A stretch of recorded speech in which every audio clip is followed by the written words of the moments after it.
প্ৰথমে মই সংগীতাই আপোনালোক সকলোকে এটা নতুন ভিডিঅ'লৈ স্বাগতম জনালোঁ। আজি আপোনালোকৰ কাৰণে একেবাৰে সহজ পদ্ধতিৰে বনাব পৰা চিকেন ম'মৰ ৰেচিপি এটা লৈ আহিছোঁ।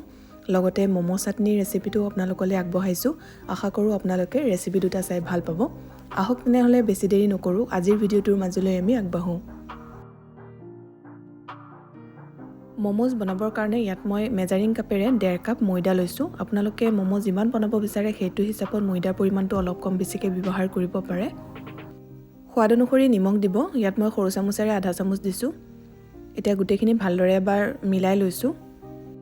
ডাঙৰ চামুচেৰে এচামুচ ৰিফাইন তেল যোগ কৰিছোঁ। এতিয়া গোটেইখিনি ভালদৰে এবাৰ সানি লৈছোঁ।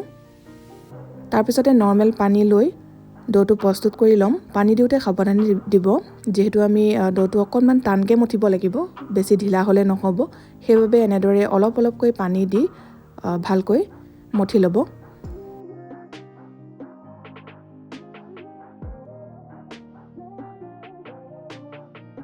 ময়দাখিনি ভালদৰে মঠি লোৱা হৈ গ'ল। এতিয়া এইখিনি 20 মিনিট বা আধা ঘণ্টামানৰ কাৰণে এনেদৰে ঢাকি থৈ দিব আৰু এইখিনি সময়তে ষ্টাফিংছখিনিও ৰেডি কৰি ল'ব। ইয়াত মই প্ৰায় 200 গ্ৰামমান বনলেছ চিকেন লৈছোঁ। চিকেনৰ পৰিমাণটো আপোনালোকে ম'ম' যিমান বনাব বিচাৰে সেইটো হিচাপত লৈ ল'ব। এতিয়া আমি চিকেনখিনি কিমা বনাই ল'ব লাগিব, অৰ্থাৎ খুব মিহিকৈ কুটি লোৱাৰ ধৰণে কৰি ল'ব লাগিব। এইদৰে যদি কৰিবলৈ আপোনালোকে টান পায় তেতিয়াহ'লে এবাৰ মিক্সিতো দি ল'ব পাৰে, কিন্তু বহুত বেছি পিচিও নেপেলাব।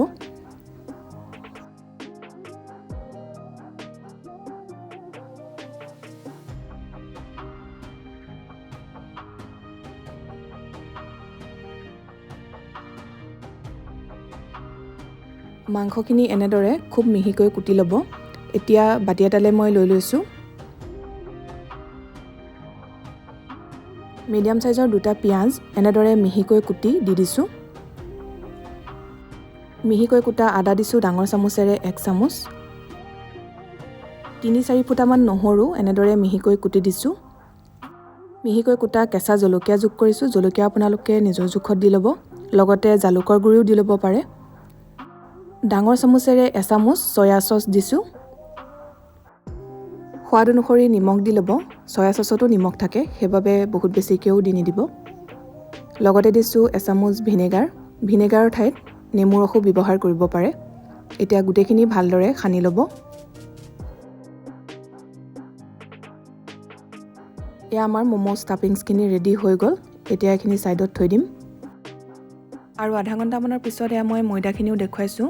দেখিছে আগতকৈ অকণমান কোমল হৈ পৰিছে। সেইবাবে প্ৰথম অৱস্থাত খুব বেছি কোমলকৈ মঠি নল'ব, অলপমান টানকৈ মঠিব। নিমকিৰ ডো যেনেকৈ আমি বনাওঁ ঠিক তেনেদৰে।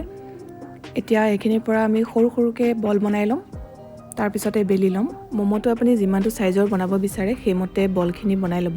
খুব বেছি সৰুও কৰিব নালাগে আৰু একেবাৰে ডাঙৰো নকৰিব। এতিয়া এনেদৰে মই বেলি ল'ম। প্ৰয়োজন হ'লে অকণমান ময়দা ছটিয়াই ল'ব। বেলোতে এটা কথা মন কৰিব, মাছটোতকৈ ছাইডকেইটা যাতে অকণমান পাতল হয় সেই কথাটো মন কৰিব, কাৰণ ছাইডটোত যেতিয়া আমি ম'ম' শ্বেপটো দিওঁতে ভাজ দিম, যদি বহুত বেছি ডাঠ হৈ থাকে তেনেহ'লে ভালকৈ নিসিজে পিছত। সেইবাবে সেই কথাটো মন কৰিব। এয়া মন কৰিছে। মই বেলি লোৱাৰ পিছত ছাইডকেইটা আকৌ এনেদৰে বেলি আছোঁ যাতে অলপ পাতলা হয়। মাছটো বহুত বেছি পাতল কৰি নেপেলাব, তেতিয়া ষ্টাফিংছখিনি ভৰোৱাৰ পিছত কেতিয়াবা ফাটি যোৱা দেখা যায়। ৰুটিখন দেখিছে কিমান পাতলাকৈ বেলিছোঁ, এনেধৰণে বেলি ল'ব। এতিয়া ইয়াতে চিকেনৰ পুৰখিনি দি ল'ব।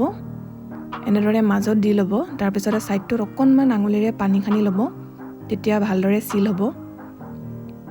আৰু এতিয়া আপুনি যেনেকৈ সুবিধা পায় ঠিক তেনেদৰে ম'মৰ শ্বেপটো দি ল'ব। এয়া মই এটা ছাইডৰ পৰা এনেকৈ জাপি গৈছোঁ আৰু এইদৰে বন্ধ কৰি দিছোঁ। ওপৰৰ অংশখিনি এনেদৰে প্ৰেছ কৰি দিব। ডাঠ হৈ থাকিলে তেতিয়া পাতলা হৈ যাব। এয়া মই এটা ম'মৰ শ্বেপ দি লোৱা হৈ গ'ল। ঠিক তেনেদৰে বাকীখিনিও মই এতিয়া বনাই ল'ম।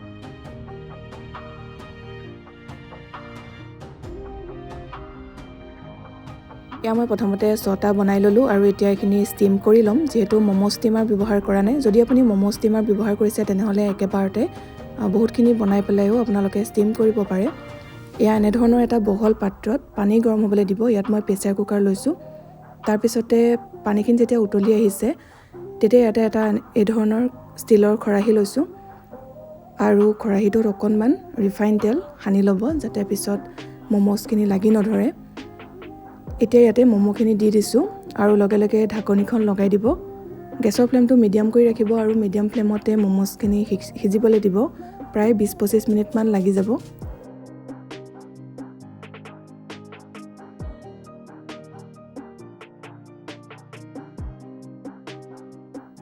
এয়া মই সম্পূৰ্ণ 25 মিনিটৰ পিছত দেখুৱাইছোঁ দেখি চাগে ধৰিব পাৰিছে ম'ম'খিনি ধুনীয়াকৈ সিজিলে এনেধৰণৰ ট্ৰান্সপাৰেণ্ট টাইপৰ হৈ যায় দেখিছে ভিতৰৰ যিখিনি আমি পুৰ দিছিলোঁ সেইখিনি জিলিকি পৰা নিচিনা হৈছে আৰু এনেদৰে অকণমান যদি চুই চাই তেনেহ'লে আঠা নিচিনা নহয় যেতিয়া সিজি যায় আৰু যদি আঠা নিচিনা হৈ থাকে তেতিয়া গম পাব যে ভালদৰে সিজা নাই আৰু 3-4 মিনিটৰ কাৰণে সিজিবলৈ দিব এতিয়া মই ম'ম'খিনি সাৱধানে উলিয়াই লৈছোঁ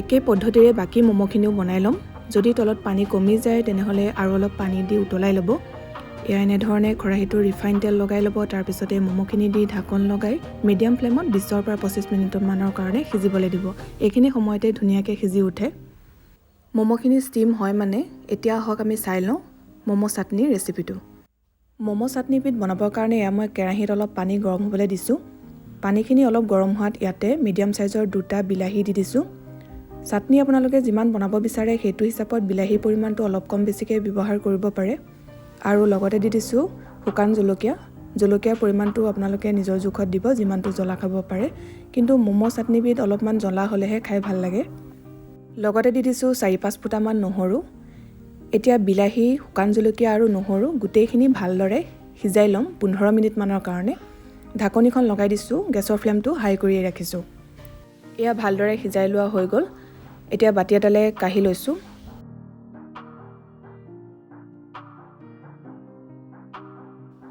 অকণমান ঠাণ্ডা হোৱাৰ পিছতে মই বিলাহীৰ বাকলিখিনিও এৰুৱাই দিছোঁ আৰু হেতাখনে বিলাহীখিনি অকণমান এনেকৈ সৰুকৈ টুকুৰা কৰি ল'ব এতিয়া এইখিনি ভালকৈ মিক্সিত পিচি ল'ম এয়া মই মিক্সি বাতি এটালে গোটেইখিনি লৈ লৈছোঁ